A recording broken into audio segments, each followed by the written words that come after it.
the spotlight on the other big story that we're tracking here on the channel. As the new year approaches, Indians are embracing spontaneous getaways in record numbers, with last-minute international bookings that are surging nearly 30% as compared to last year. Popular overseas spots include Dubai, Vietnam, Thailand and the Maldives, while domestically it's Udaipur, Goa and hill stations like Manali, as usual, which are topping the charts for festive celebrations. Shivani?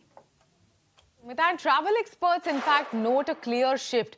More Indians are splurging on premium and luxury accommodations, prioritizing comfort, experiences and boutique stays over budget options this holiday season. To discuss this and more, we are joined in by Ashwini Kakkar, former chairman of Mercury Travels. Ashwini, welcome to ET Now. All right, Ashwini is taking a few minutes before she joins, but Sumita, I'm always excited to travel around the new year. In fact, previously, all my New Year celebrations, I used to make it a point to go on like an overnight trek because, we do not get a holiday around the 31st and the 1st of Jan. So I would ensure that I would finish the work, go on a mountain, climb it, see the first sunrise from the top of the mountain, trek down and take the mode of transport, whether it was a train or my vehicle, back to the workstation. In Maharashtra, in fact, there are many such glamping or, trekking experiences, which we call it miss the train, miss the trek is how it goes. But as we saw, the recent trends say that luxury accommodations are something that consumers are spending on, and there are a lot of last-minute travels to Udaipur, Goa and many of the hill stations like Manali that are happening around this new year for the celebrations. Absolutely, Shibani. So, when you essentially talk about the fact that, this is year end and you have gone trekking, you're essentially a runner. So you've, of course, have had very many of those experiences as well. But I'm mostly like a last-minute ticket booker, and I am taking a break in the first week of Jan, and my tickets are not yet booked. But definitely, I'm going to be going to one of these destinations, which is which is going to be in the hills. So it's definitely hills over beaches for me. You are a beach bum. You were telling our viewers yesterday, but I will definitely be preferring mountains So over Sumita beaches. is not willing to spill the beans on where she is going in the first week of Jan yet for the audience on national television. But we finally have Ashwini Kakkar, who's a former chairman of Mercury Travels, joining us to discuss more on all of these last-minute bookings. Over to you, Ashwini. Given the significant rise in the last-minute bookings, what does it indicate? Do you look at it as like a permanent trend going forward, or is it something that you're witnessing only around this new year, or it's like sort of, the past 1 or 2 years phenomena? Well, what is happening is that there are three big trends that are emerging for the new year and then onwards into 2026. The first big trend is that people will travel for purpose, and it's very important for people now to find purpose to travel. So either people will travel for celebrations or family holidays or wellness and beauty or adventure or religious travel and so on and so forth. So purpose is becoming one key factor for people to travel. The other trend that is emerging very strongly is the trend of personalization. So, personally for me, is it going to be better if I take a short haul or medium haul or long haul? Or is it better that I do pre-planning and plan 3 months in advance and then book the tickets and so on and so forth? Or am I going to be a last-minute traveler because my work is not allowing me to, do this pre-planning? Or am I more inclined towards plane travel, train travel, ship travel, or road travel? And, would I choose destinations which are based on visa on arrival or no visas at all? Or do I prefer to take a visa in advance and things like that? Or I already have visas for a few countries. So, this is personalization. And the third major trend is, of course, prices. Prices have been, for time immemorial, one of the factors that drive travel. And here, the trend that is emerging is either budget holidays or value for money holidays or total luxury holidays. I might prefer to just take a luxury holiday only for 3 days, or I might say, no, no, no, I will take 10 days off, Right. but I will do a budget holiday. Right. So these are the three big trends that are emerging. Right. And amongst these three trends, I think right now, because of the pressure of the new year and those people who haven't booked and are kind of struggling to find air tickets and struggling to find hotel rooms, that last minute thing is playing out in a different way. Right. Absolutely.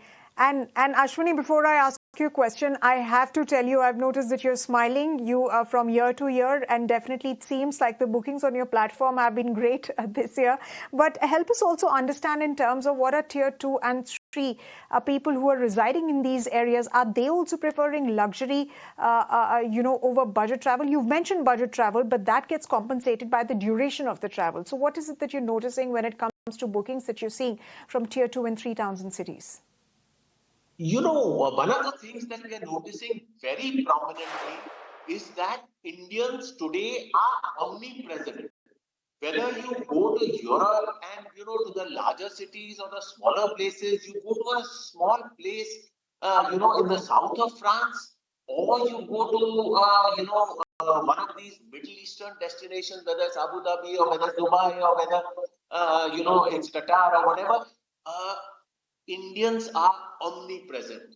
They are definitely, you see more and more Indians traveling abroad. You will see a lot more travel even domestically, and people are definitely looking at Indians as a great source of outbound travelers. Now, clearly, these things are broken down into short haul or very short haul, and into medium haul and into long haul. And that holds true both domestically and abroad.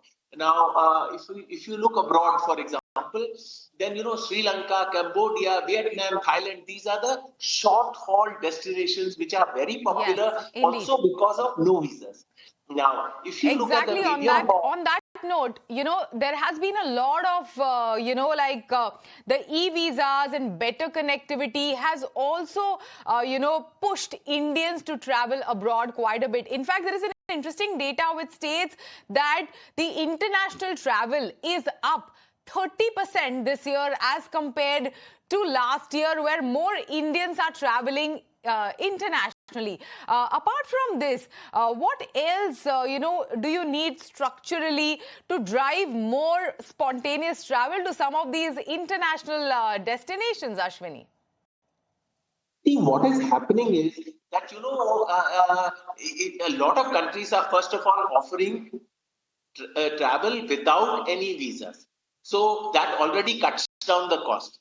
The other trend that is happening is that in a lot of these countries, the hotels and the travel costs, the plane costs or airline costs are much lower than traveling, sometimes even within India. Because of, for example, this Indigo problem and so on and so forth, people have paid 80,000, 85,000 to travel from Delhi to Bangalore.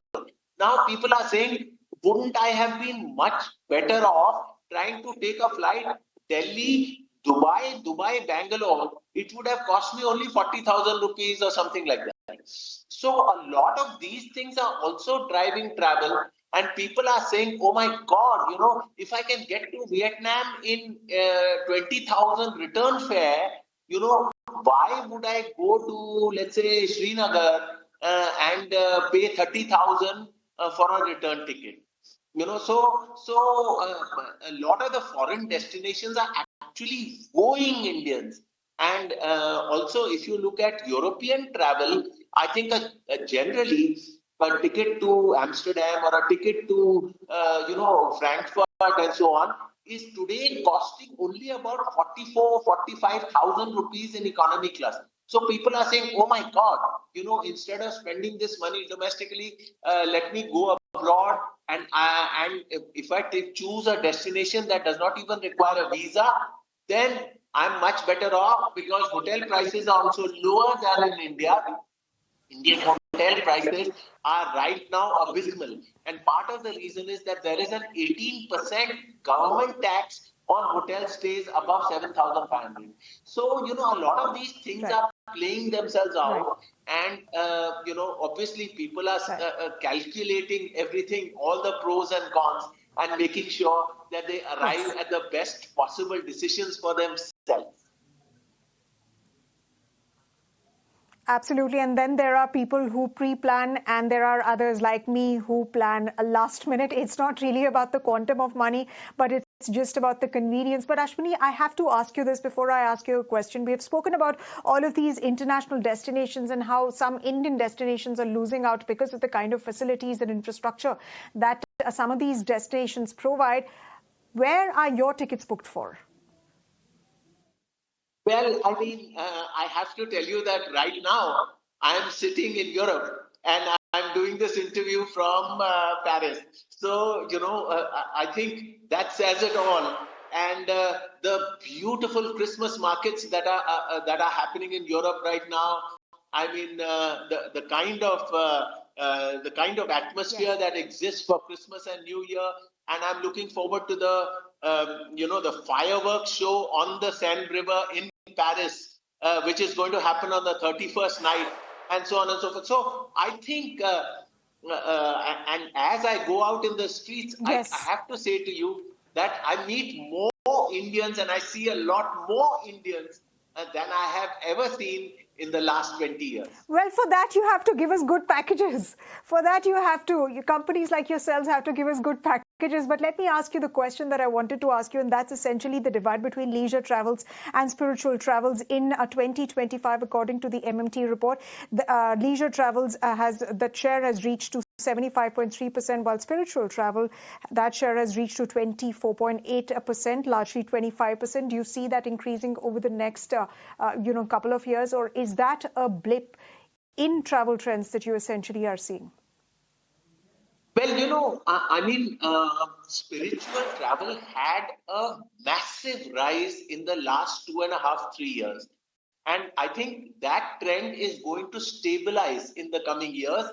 Not that spiritual travel will go down, but spiritual travel will keep growing at the normal 10%, 12%, as opposed to the huge amount of travel that happened during 2024 and 2025. Now, as far as leisure travel is concerned, overall leisure travel, both domestically and internationally, is going to rise at a much higher pace. It's going to probably rise closer to the 20% per annum mark.